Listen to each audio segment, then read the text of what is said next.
Hey you guys, welcome back. We talk a lot here about mental health and self-care and Ehlers Danlos Syndrome, but April is Addison's Disease Awareness Month, so I thought we'd spend a few minutes talking about Addison's disease.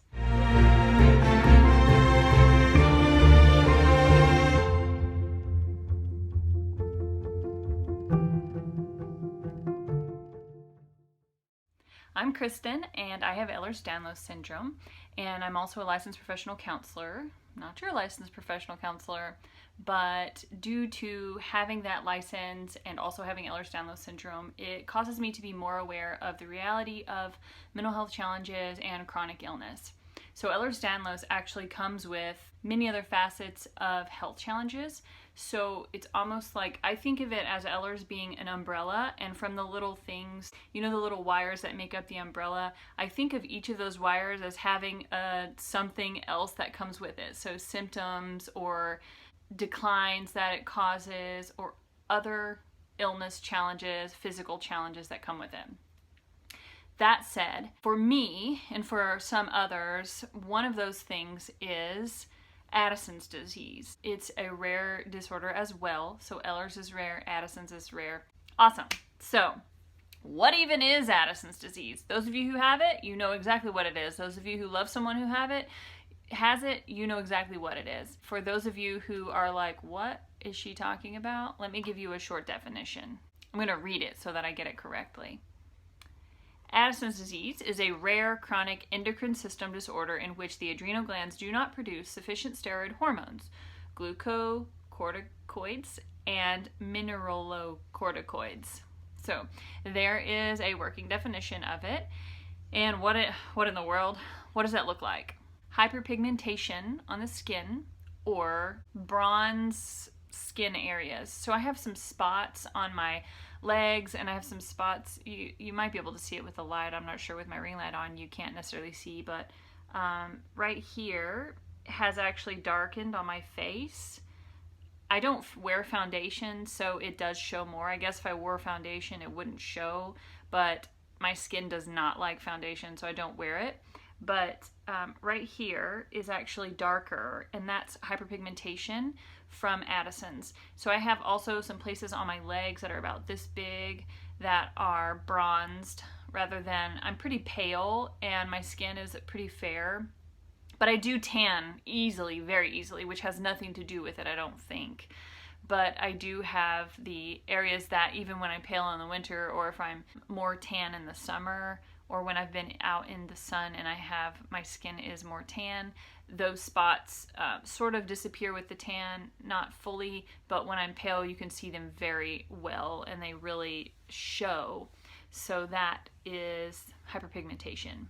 Another symptom that is experienced is hypoglycemia. Your sugar doesn't necessarily go up, it goes down. So in crisis especially, that's why I wear my Dexcom, because I have reactive hypoglycemia. So I experience hypoglycemia in two ways. One is when I eat food, reactive hypoglycemia, because of my adrenal glands and them not functioning properly. When I eat food afterwards where people's sugar goes up, I have this like weird reactive issue where I drop down shortly after I eat, but then it comes back up with adjustment treatment like a glucose tab or something sweet or whatever to try to bring it back up a little bit, and then it levels out and it works properly. But when a person with Addison's is in crisis, one of the signs of crisis is hypoglycemia. My sugar has been as low as, I think the readings that we've been able to see have been like 18 and 20, in the 20s, but also sometimes even in the hospital, their machines won't register it. It's funny because it's happened many times to where now I don't feel it until it's seriously too late, which is why I have the Dexcom to alert me and say, hey, watch out, your sugar is dropping, so that I can address it before there's an emergency.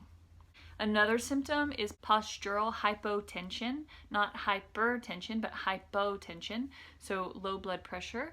And I do have that, but some of these things overlap. So with POTS, I have postural orthostatic tachycardic syndrome, POTS, and that causes crazy blood pressure changes, and my blood pressure drops a lot with that. But also with Addison's, my blood pressure drops a lot.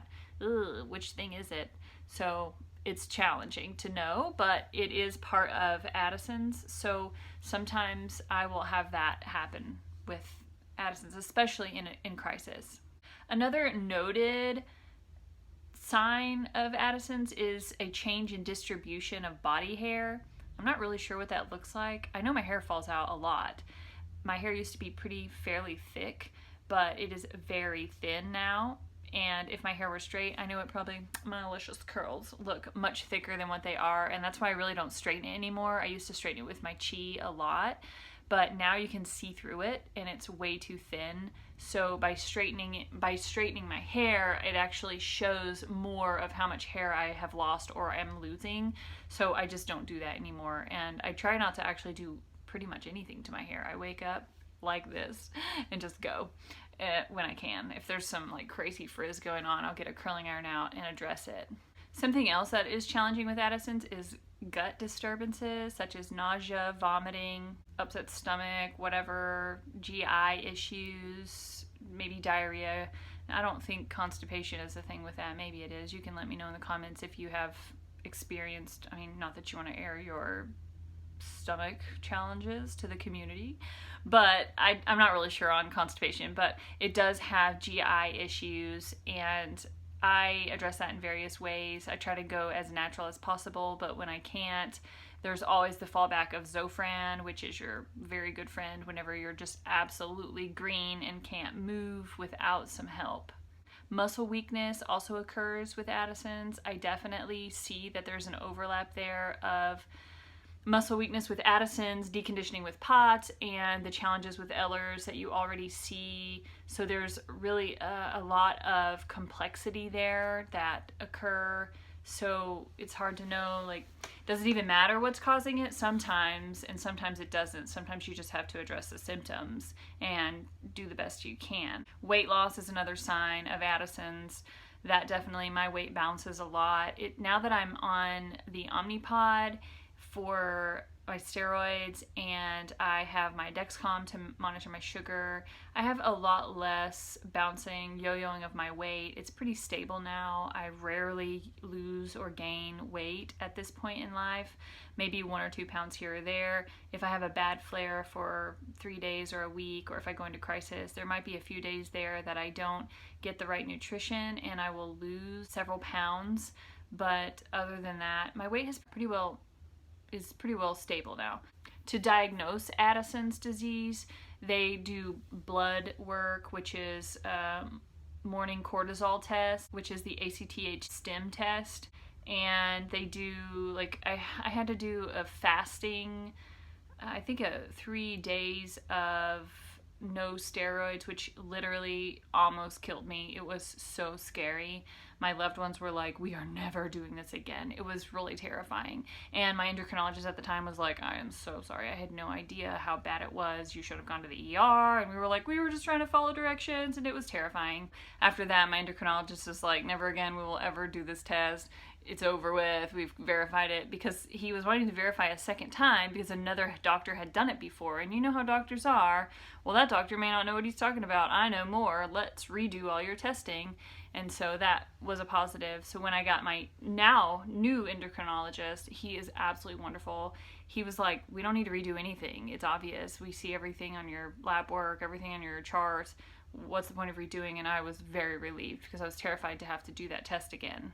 I have mentioned Addison's crisis or adrenal crisis several times already, and I thought I would just give you a quick rundown of the symptoms of that in case you know someone with Addison's disease, or you come along somebody who's unconscious and they have a medical alert bracelet on and it says, you know, something about steroid injection or Addison's disease, so you'll kind of know what to look for if someone's in crisis. There is an absolute loss of consciousness that does occur, but it's usually not the first thing that happens. Severe dehydration. Even if you've been drinking and you suddenly go into crisis, your body becomes dehydrated. Hypotension, hypoglycemia, hyponatremia, and hyperkalemia. Hypokalemia would be, you know, your potassium is way out of whack and is way too low. So it actually causes issues with my potassium. So I generally have to go to the ER if I'm in crisis, even though my endocrinologist is like, if you ever throw up or if you ever get sick or you have a stomach issue, he tells me to have a very low threshold for the ER. And in my thinking, the ER is for life or death situations. So don't take a note from me. Please do what your body tells you to do and what your doctors say. But I tend to wait too long, and I don't go when I could or should or might need to, because I can't really tell when I need to. It's hard to make those decisions and those calls, because the emergency room for me was always like, you better be dying kind of situation. So I don't go a lot of times, and my endo keeps drilling into me, have a low threshold for going. If you have these symptoms, go. Because I'll do, say, an emergency stress dose of Solu-Cortef, which I'll show you, and it's 100 for an emergency stress dose rather than or emergency injection rather than a stress dose, which is 10 or 30. But for me, I feel my pump, and it does a baseline. It has a baseline for me of what I take all day long, which is titrated through with my circadian rhythm, which is perfect. It's wonderful. But let me show you Solu-Cortef. All right, it comes in these little Activile injection bottles. You push the top down, and it mixes the liquid with the powder in the bottom. And then if you are in a crisis, you would give yourself 100, which is one bottle. You just give yourself one full bottle, and then, or someone would give it to you, which is 100 milligrams. I carry these on me all the time, at all times, and I do have a medical alert bracelet. I carry needles to be able to manage it. I also carry Glucagon, which is like an emergency low blood sugar kit. And it is kind of scary looking, actually, but please don't break. Okay, it didn't break. But it has a little vial in it as well that's a powder, and the syringe, and you inject the liquid of the syringe into the vial, and then you shake it up, or swirl it around rather. Then you inject it in your bum. Hope for the best. So those are both emergency injections. The active vial is actually what I put into my pump for steroid use. A lot of people will take HC in the pill form, but mine is, I can't take the oral, I'm allergic. Mine is the subcutaneous, which goes under my skin. Or if it's in a syringe, it would be IM or intramuscular. So there is that. There's kind of a tiny little overview in Addison's disease. I'm not getting too technical. I just thought I would introduce to you some of it and just celebrate the fact that April is Addison's Awareness Month. Call some attention to that and see, what do you guys think or have to say about your experiences with Addison's? It's really a challenge. There are so many people thriving with this disease, and then there are people who are barely surviving with it. And it's so hard and so challenging to have multiple issues to manage, medications to keep up with, doctors to juggle, insurance. Well, let's not talk about insurance. All of the challenges or stigmas that come with invisible illnesses. So let me know in the comments if you have Addison's, if you know someone who have Addison's. Do you have any nifty tricks or hints or tips or experiences that you'd like to share? I would really like to hear them, and I would just like to hear from you, period. I always enjoy the messages I get from you guys and just getting to spend a little bit of time chatting back and forth with you. So thanks again for coming by. Look for a new video coming soon. Next month is Ehlers Danlos Awareness Month, so you can expect some videos coming your way. Something I forgot to mention with Addison's is, just real quick, let me throw it in there. When a person is in crisis, they are absolutely mentally altered. They're emotional, or they're aggressive, or they just don't, I keep popping this, sorry. Or they don't have the capacity to make good decisions, or they don't even realize that there is anything wrong, but they are obviously acting erratic or out of character for themselves. So that is something to keep in mind. If you are taking care of or encounter, or you love someone with Addison's disease, keep in mind that when their steroids are not balanced and everything is not copacetic in their body, they can't help it. I know for me, I get a little bit scratchy, I get a little bit emotional, and it becomes challenging. I kind of zone out and kind of blank, so I don't make the decisions that I need to make, such as realizing that I need to take a stress dose. I don't really have the capacity to make the decision of, am I okay or am I not okay? I tend to always think I'm okay, despite everyone else going, are you okay? You don't seem okay. And then crisis ensues. So keep that in mind too. I just wanted to throw that in there. All right, well, see you around next time. Bye.